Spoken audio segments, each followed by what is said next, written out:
Assalamualaikum warahmatullahi wabarakatuh.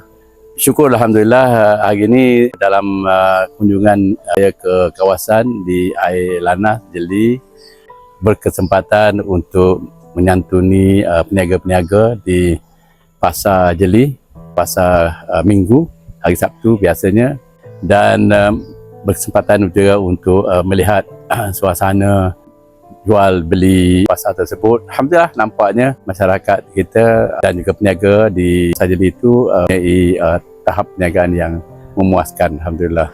Lepas itu saya berkesempatan berkunjung ke beberapa buah rumah di beberapa kampung. Ada 5 kampung yang tempat dikunjungi pada hari ini, dan ada 14 buah rumah ataupun keluarga yang kita berkunjung. Kesemuanya ada kaitan dengan keadaan kesihatan di penghuni rumah tersebut. Ada yang sedang menerima rawatan, ada yang telah meninggal. Jadi Alhamdulillah lah, dalam tempoh 1 hari ini saya dapat berkunjung semua.